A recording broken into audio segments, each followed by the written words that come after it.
देख सुदामा की दीन दशा, करुणा करके करुणा निधि।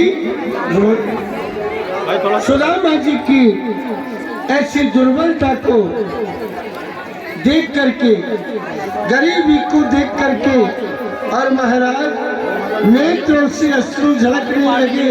उसी से सुदामा जी के चरणों का प्रक्षालन करते।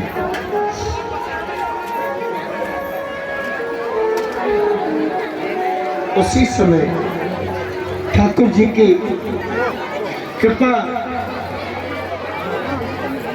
ठाकुर जी की माया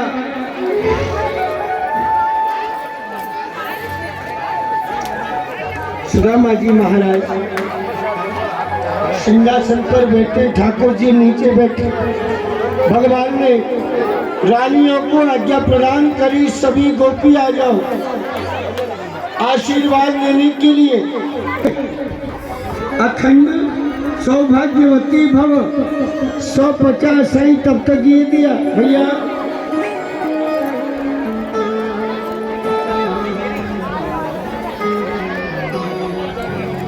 जैसे कहा, अब विचार किया कि ये तो अभी भी पूरी नहीं हुई। फिर कहा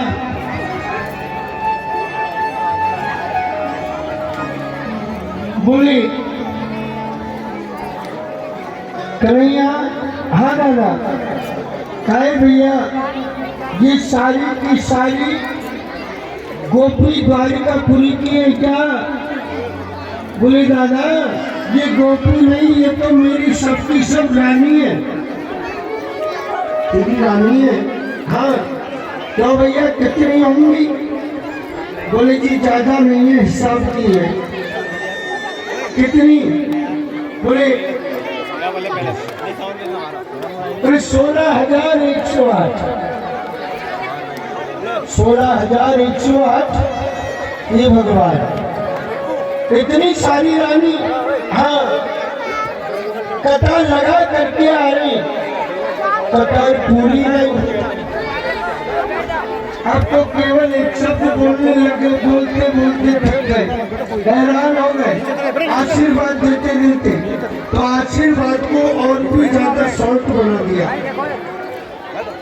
अब कहने लगे भवा भवा भवा। पहले लंबा चौड़ा दे रहे थे ना, तो बोलते बोलते हैरान हो। ठाकुर जी समझ गए कि दादा हैरान हो गए।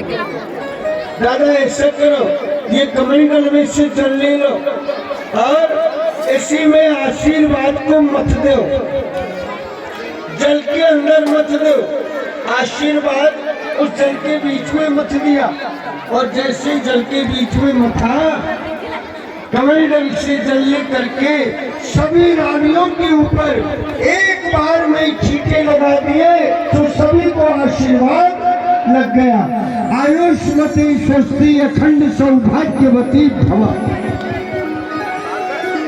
महाराज सुदामा जी को भगवान कहने के लिए लगे, दादा एक बात बताओ। हाँ कन्हैया भैया बात मत कीजिए, सभी से निवेदन है, थोड़ी देर की बात है, बस थोड़ी देर हो। सुदामा चरित्र के पश्चात भागवत जी का पूजन होगा। आप शांति धारण करके और विराजमान रहे। मेरे भाई बहन, ठाकुर जी की कृपा, भगवान की माया। सुदामा जी महाराज से कन्हैया ने पूछा, दादा एक बात बताओ। हाँ कन्हैया क्या? दादा तुमने विवाह कर लिया कि नहीं किया? कन्हैया, सुदामा जी ने कहा, रे कन्हैया बतलाओ सही। मेरा नहीं बुलाने का कारण तो दूसरा था। क्या कारण था? भैया देख, यहाँ तो तेरे राजा महाराजान के जैसे महल है, राजा महाराजान के जैसे ठाट है, और तू भी ऐसा लग रहा है जैसे कोई राजा महाराजा। अगर मैं तुझे बुलाता, मेरे है कि विवाह किया है, अरे तूने तो इतने विवाह किए 16,108, तू वो 2-4 में बुला ले तो। मैंने तो एक ही विवाह किया है, अगर तुझे नहीं बुलाया तो कौन सी क्या बात है। तूने 16,000 विवाह किए, 2-4-5 में बुला ले। भगवान सारे विवाह ऐसे ही होते। कोई बात नहीं, रुक्मणी जी के भवन में लेकर के गए, महाराज अनेक व्यंजन बना करके भोजन प्रसादी ग्रहण कराई। सुदामा जी महाराज के भगवान श्री कृष्णचंद्र ने चरणार बिंदों की सेवा करी। ठाकुर जी ने सुदामा जी के चरण दबाए। विश्राम करते समय सारे समाचार पूछे, दादा और बढ़िया? हाँ भैया कन्हैया ठीक है, हो रहे हो समय पास। दादा एक बात तो बताओ। बोले क्या? भाभी ने मेरे लिए कुछ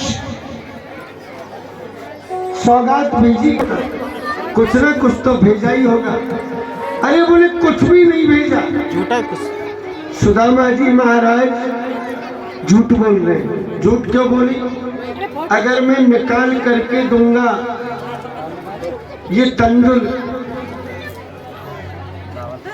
तो ये लोग मेरी हंसी करेंगे, मेरी मजाक बनाएंगे। मना कर दिया, कुछ नहीं भेजा। महाराज पोटली बार बार में हाथ के नीचे लगा रखी है। अब जैसे पोटली नीचे खिसकती है ना, सोई सुदामा जी हाथ के दूसरे इशारे से ऐसे ऊपर सरका है। कन्हैया समझ गए कि यहाँ कुछ ना कुछ चक्कर है, या रखा हुआ है कुछ ना कुछ। इस तरह से जैसे कहा, बोले दादा कुछ ना कुछ तो भेजा होगा। बोले मैंने कहा ना कुछ नहीं भेजा। एकदम से बातों में लगा करके और जोर से झटका दे करके एकदम से पोटली को बाहर निकाल लिए। बोले जी ये क्या है? ये क्या है महाराज जी? अगर नहीं है तो फिर इसमें क्या है? खोल करके देखा तो उसमें तंदुल। सबके देखते देखते एक मुट्ठी तंदुल का प्रसाद ग्रहण कर लिया, दूसरी मुट्ठी तंदुल का प्रसाद ग्रहण कर लिया और तीसरी मुट्ठी तंदुल का प्रसाद ग्रहण करने लगे। सोई रुक्मिणी जी ने और भगवान का हाथ पकड़ा। प्रभु ये सब कुछ ये ब्राह्मण की वो छोड़ कर मेरे भाई बहन सब कुछ ब्राह्मण को ही दोगे क्या? हमारे लिए तो रहने दो। भाभी ने कुछ मेरे लिए कह करके भेजा क्या? खड़े हो जा कोई बोलो। ना करेंगे, कुछ ना कुछ तो कहा होगा कि अपने देवर जी से जाकर के कह देना, मेरे लाडले देवर को जाकर के मेरी सारी व्यथा सुना देना। छोड़ा खड़े हो जा कोई। क्या कह करके भेजा? सुदामा जी के नेत्रों में अश्रुपात आ गए। कहने के लिए लगे कन्हैया और तो कुछ नहीं कहा, लेकिन ये बात जरूर कह करके भेजी। बोले कृष्ण कन्हैया अगर पूछे तो ये कह देना क्या?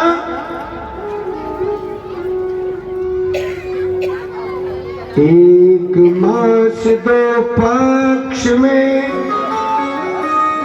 अजी 2 एकादशी हो, पर मेरे घर में शाम जो नित्य एकादशी हो। एक महीने में 2 एकादशी आती है, लेकिन कन्हैया अरे शामा शाम मेरे घर में तो नित्य ही एकादशी होती है। भगवान समझ गए, सब कुछ कह दिया, क्या शेष रहा। ठाकुर जी ने विचार किया, ठीक है दादा, मां रोशी चिंता मत कीजिए,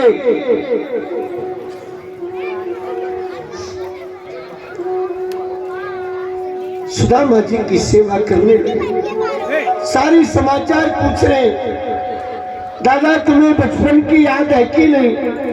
हम गुरु जी के आश्रम में विद्या पढ़ने गए। एक दिन गुरु माता ने सिके हुए चने रखे। अरे कि पुरानी बातन को काहे को पुरे दे, का मतलब है, रह भी दे, जो कछु हो वो बचपन की बातें निकल गई। अब क्या रखा है उन बातों में? अच्छा ठीक है। सुदामा जी जानते थे कि ये वही बात को लाएगा, घुमा फिरा करके मैंने छिप करके और चने खाए थे। लोग कहते कि भगवान ने श्राप दिया था सुदामा जी को, लेकिन मेरे भाई बहन श्राप नहीं दिया। भगवान ने तो सहज स्वभाव में एक स्वभाव बस ये बात कह दी है, बोले दादा तुमको छिप करके चने खाने की क्या आवश्यकता थी? अगर खाने थे तो मुझसे पूछ करके ही खा लेते, मैं कौन सी मना करता। लेकिन तुमने तो छिप करके चोरी से दरिद्रियों की तरह और चने का प्रयोग किया है। सो मेरे भाई बहन, ये भगवान की शब्दावली, भगवान के वाक्य, वही भगवान के साधारण स्वभाव की वाक्य ही और सुदामा जी को श्राप रूप बन गए, बाकी श्राप नहीं दिया। काफी दिन हो गए रहते रहते, यहाँ तो होनी चाहिए थी। इतना लेख नहीं है, लेकिन एक पुस्तक आती है तुलसी मंजरी के नाम से, उसमें ये बताया है कि सुदामा जी महाराज द्वारकापुरी के बीच में 4 महीने तक रुके। कितने रुके? 4 महीने। रात दिन अपने घर की चिंता लग रही है, बार बार में रोज सबको अपने घरों की याद आती है। सावन प्यारी बिटिया लागे, बोले भादो प्यारी काली घटा, अजी क्वार काचरा प्यारा लागे, कार्तिक प्यारी लगे कथा, अगहन प्यारा लगे बाजरो, और फूस में प्यारी लगे तपा, और माघ में अग्नि प्यारी लागे, फाल्गुन प्यारी लगे लठा, और चैत में प्यारी लगे लावणी। ये तो मौसम ने व्यवस्था खराब कर दी इसलिए, नहीं तो अब तक हमारे ये सारे खेत खाली हो जाते। चैत में फटा गोल वाले बैंगन बैसाख के मिला जाएगा, है ना? बैसाख प्यारा मारू भटा, और जेठ में मिश्री प्यारी लागे, अषाढ़ प्यारो लगे नटा, अषाढ़ में बैलन की जोड़ी। अब ये तो हो गए प्रिय। अब बुरी वस्तु कौन सी है, बुरी चीज कौन सी है, ये भी देखो। तो कहते हैं बंधुओं, बोले श्रावण खीर, श्रावण खीर। अगर किसी ने विचार कर लिया श्रावण का महीना भोजन खीर उठने दो, 2 4 5 बार खाओगे ना 1 महीने में तो दिक्कत नहीं होगी। अगर ज्यादा खाने लग गए ना तो निश्चित रूप से बीमार होने का साधन है। खीर, बोले श्रावण खीर, और भादो दही, भादो के महीने में दही नहीं खाना चाहिए। बोले श्रावण खीर भादो दही, क्वार काचरा कार्तिक मही, अगहन जीरा फूस धना, भाव में मिश्री फागुन में चना, चैत में गुड़, बैसाख में तेल और जेठ में बाजरो, आषाढ़ की बेल। आषाढ़ की बेल इनको लग के जो कोई खाए बंधुओं मरेगा तो नहीं, लेकिन चिकनगुनिया नाम की बुखार तो जरूर आए, बुखार आएगी। इसलिए व्यवस्था बना करके समय के अनुरूप और चलना चाहिए।